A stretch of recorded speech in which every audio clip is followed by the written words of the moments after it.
ਵਾਹਿਗੁਰੂ ਜੀ ਕਾ ਖਾਲਸਾ ਵਾਹਿਗੁਰੂ ਜੀ ਕੀ ਫਤਿਹ। ਅੱਗੇ ਸਾਖੀ ਸੱਤਵੀਂ ਚੱਲੀ। ਸ਼੍ਰੀ ਗੁਰੂ ਜੀ ਦੀਨ ਦਿਆਲ तख्त पर विराजमान छड़ीदार सोने चांदी दियाँ छड़ियाँ लिए सन्मुख दोनों ओर हाजिर खड़े अरदासियाँ अरदास करने को तैयार स्वर्ण के चोर लिए हाजिर खड़े चौबदार दीवान सुशोभित होया। पाठ लोग गुरु जस सुनाने लगे। बड़ा आनंद का समय छाए गया। इत्ते में सिंगा संतां भगता प्रीति साध बेनती करी जी, गुरु सच्चे पातशाह तमाकू परिषद कित्थों पैदा होया है। वचन होया जमदगन साध सहंसर बाहु राजे को भोजन छिकाया सी। कामदेन गऊ कल्प वृक्ष स्वर्ग से साध लाया। भोजन भांडे सुईने दे अनेक रकम मिठाई कुदरत नाल उतरे तां सब लोग मन्ने मत आते पदार्थ खाए के आनंद किए। राजा हैरान हुआ। साध अभ्याघात ऐसी खातर किया। मेरे घर में भी ऐसी दौलत नहीं, ऐसा बंदोबस्त नहीं, ये क्या बात है। ता राजे साध को कहा, हे रिखी जी अपना खजाना मुझको बतलाओ। रिखी जी कहा, कल्प वृक्ष और कामदेन गाय सब रिखियाँ देवतियाँ दा खजाना है। राजे कहा, मेरे को देव गऊ, ऐ कल्प वृक्ष मेरे काम आवेगा। साध कहा, मेरे वस नहीं, देवलोक रहेगी। साध ने गऊ नूं आख्या, चली जा। गऊ उड़ गई। राजे बाण मारे तां गऊ दी देह छेदी गई। रत वै तुरी। सराप दिता, साधु और गऊ ने जिथे रत डिगे उत्थे तमाकू पैदा होवेगा। तमाकू नूं जो कोई पीवेगा उसदे जन्म कर्म भ्रिष्ट होणगे। जे तमाकू दा धुआं भी मुख तथा नक दे अगे आवे तथा मुश्क जे पीने जैसा दोष है। तमाकू हुक्के दा देखना गऊ दे मुरदार जैसा है। 5 पाठ श्री जपजी साहिब दे करे ते बख्शावे तो सुध होवेगा। श्री वाहिगुरु जी जाप करे। हे सिखो, तमाकू देखना और पीना वर्तना, पीण वाले का संग करना और किसी को पीने का उपदेश देना एक समान पाप है। ता एक सिख ने अर्ज करी, जी सच्चे पातशाह ऐसी खराब चीज़ बड़े दोष वाली जगत में चालू क्यों हुई है। सुनकर गुरु जी ने वचन किया, रजे ना कोई जीव्या कूड़े परवासे, कली अंदर नानका जिन्ना दा अवतार, पुत जिनुरा धी जिनुरी, जोर जिन्ना का सिकदार। अकबर दा बेटा जहांगीर धर्मात्मा पातशाही चुकता सी। उसनूं पेट दुखने की बीमारी सी। दवाई बहुत करी पर राजी होण विच ना आवे। तब एक दिन पातशाह गुस्से में आया। सब हकीमों को कहा, अभी जेकर 8 रोज अंदर अच्छा ना हुआ तब तुम्हारी जगीर मनसब जब्त करन दा हुक्म देऊँगा। ता हकीम लोग सुनकर बहुत चिंतातर होए। आपस में मिलकर सलाह करी, जे बीमारी जाने वाली नहीं पर तमाकू में गुड़ मिला के कूट के हुक्के में पानी पाके नीचे दे ऊपर चिलम में रख कर पातशाह को पिलावो, रोग दब जाएगा। पीछे कहेगे जे पियोगे ता रोग जाएगा। ऐसे सलाह कर सोने का हुक्का बनाकर तैयार करवा के पातशाह के सामने ला हाजिर किया। पीने से रोग दब गया। तब पातशाह बहुत खुश होया और इनाम दिया और गुरु का शब्द पढ़िया, 3.5 मन देवरी चले पानी अन्ने, अन्न पानी दे शरीर वस है। इस थों बिना बाबा होर खाना खुशी खुआर, जितो खादे तन पीड़िए मन महे चले विकार। ओह खाना खुशी खुआर हकीमा अपना वक्त लंघा लिया सी रोगी वास्ते, पर सूर कुत्ता माफ़ है। जान रखनी रवा है उसकी जान रखने वास्ते, पर पास वाले लोगों को दुर्गंधी और धुआं बहुत आवे। तब लोग बहुत दुखी होके एक दिन अपने पातशाह दे हजूर अर्ज करी, जहाँ पना दवाई बेशक बहुत अच्छी है पर इसकी बास बहुत ही खराब है, इसके अंदर का पानी भी खराब हो जाता है। पातशाह सुन के मन विच विचार करन लगा कि मैं तो छड्ड नहीं सकांगा। मन में ऐसा सोच हुक्म दिया, जो इसको नहीं पिए मेरे दरबार में नहीं आवे। उसी वक़्त सब पीन लगे। घर घर देखने को सिपाही छुट्टे। हुक्म हुआ मसाला खुशबू वाला दे के कुट बना दुकाना पे बेचना शुरू करो। हुक्म दिया जो मेरे मुल्क में इसको खुशी से पीवेगा उसको मुफ्त मिलेगा और दाम उसकी सरकारी खजाने से मिलेगा। तद तो यह जगत विखे प्रसिद्ध होया। इस वाक नूं सुन के सारी संगत बड़ी प्रसन्न हुई। सिखो तुसां सुन के सच नहीं मनना। दिज हिंदू शास्त्र में लिखते हैं कि शलगम गाजरा ते मसर गऊ दे रत थे पैदा होए। सब झूठ है। इन्हां चहूआं दा रूप और सर्वाद नियारा है। ये तां रिख्या दा आहार हन। चौपाई श्री गुरु जी कथा सुनावे, सिख गुरु के जस को गावे। मन में ऐसी करे विचार, तमाकू को छोड़े निर्धार। बेचे पीवे जो कोई ओ चले नरक मजार। हरि का दर्शन ना होवे, पूजा पाठ सब निहफल। जहांगीर ने जोर दे के हुक्म नाल लोभ लालच दे के तमाकू पिला के हिंदू मुसलमान का धर्म ईमान छीन लिया। खालसे ने इसका त्याग किया ता इस पवित्रताई से सिंह पंथ का तेज प्रताप बढ़ता जाए। सूरबीर सब सिंह हटिए हुए। एक दिन श्री गुरु जी महाराज बड़ी प्रसन्नता संयुक्त बैठे थे। तब इतने में एक काजी दिल्ली से चल कर आया, सलाम करी और हजूर में बैठ गया। सब देखकर अचरज हुआ। एक अर्ज करी जी, सच्चे पातशाह हिंदू सारे गाय का दुध पींदे वरतते हैं और असी सूर का कुछ वरतते नहीं। गुरु जी ने वचन किया, गऊ बैल माता पिता है। दुनिया के जैसे मापियों का सब कुछ खाईदा है और उन्हां दी रक्षा करनी जोग है, तैसे दुध घ्यो गऊ का खाना माफ़ है और रक्षा करनी गऊ दी स्वभाव है। जैसे माँ दी हत्या करनी है तैसे गऊ दी हत्या करनी है। मारने नालों जिउंदे गऊ बैल दा नफ़ा बहुत होवे है। दुध घ्यो बच्चे बहुत हुंदे हन। तुहाडा पैगंबर सूर को मारने गया सी खाने दा इरादा करके। शिकार दे बहाने जाके तुक सुर को मारी।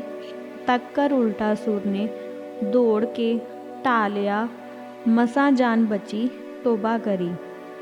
4 आदमी रलन ता सूर मरदा है। चौं दा इतफाक ना हुआ, मारिया नहीं जाता। पर सूर दा मारना और खाना भी बड़ी बहादुरी है। काजी ने खुश होकर सलाम किया और पूछा, खुदा की है?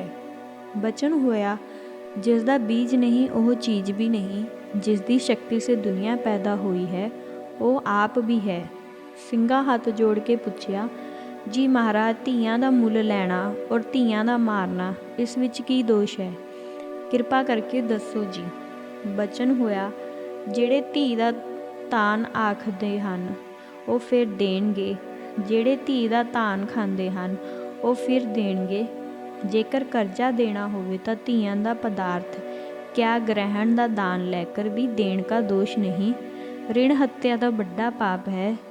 ਜਿਹੜੇ ਧੀ मारते हैं उन्हां को कुल हत्या का पाप होता है। सप की, कुत्ते की, बघियाड़ की, गिद्दड़ की, इल शेर इत्यादिक जुन्ना मिलणगियां। होर किसी जन्म उसके घर अंश न होवेगी। कुल मारी जाएगी और 7 कुल नरक नूं जाणगियां। 96 करोड़ यादव दा बधिया सी। उस समय कुड़ी कोई नहीं सी मारदा, नाले विधवा धरेवां कर लैंदियां सन। चाचे मामे दी धी विआह लैंदे सी। रंडा कोई नहीं सी रहिंदा। अब होर जातां से साक करन दी रीत चली है।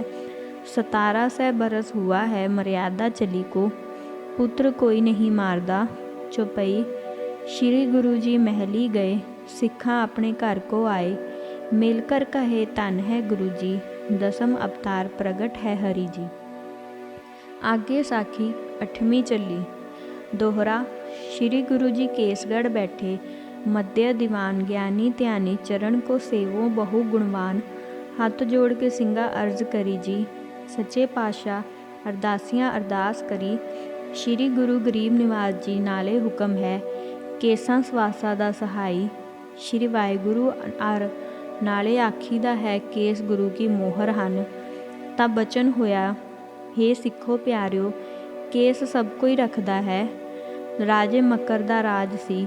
प्रजा को कोई हुक्म करे, काम कहे कोई ना मने। तब राजे ने बहुत लोगों को कैद किया। ਤਾਂ ਸਾਰਿਆਂ ਰਲ ਕੇ परमेश्वर पास फरियाद करी के, हे दीनानाथ, राजा और राजे के नौकर अंधे हो जाण ਅਤੇ ਅਸੀਂ ਕੈਦੋਂ ਛੁੱਟੀਏ। ਤਦੋਂ ਪਰਮੇਸ਼ਵਰ ਨੇ ਫਰਿਆਦ ਸੁਣੀ ਔਰ ਰਾਜੇ ਨੇ ਜੋਤਸ਼ੀ ਪਾਸੋਂ ਪੁੱਛਿਆ ਕਿ ਪ੍ਰਜਾ ਦਾ ਤੇਜ ਕਿਵੇਂ ਘਟੇ। ਤਾਂ ਜੋਤਸ਼ੀ ਨੇ ਵਿਚਾਰ ਕੇ ਆਖਿਆ ਕਿ हे ਰਾਜਾ, ਪ੍ਰਜਾ ਦੇ ਕੇਸ ਸਿਰ ਮੂੰਹ ਮਨਵਾ ਦਿਓ ਤਾਂ ਤੇਜ ਘਟ ਜਾਏਗਾ। ਰਾਜੇ ਨੇ ਹੁਕਮ ਦਿਆ, ਮੈਂ ਯੱਗ ਕਰਨਾ ਹਾਂ, ਸਭ ਸਿਰ ਮੁਨਾ ਕੇ ਸ਼ੁੱਧ ਹੋ ਕੇ ਇਸ਼ਨਾਨ ਕਰਕੇ ਆਓ।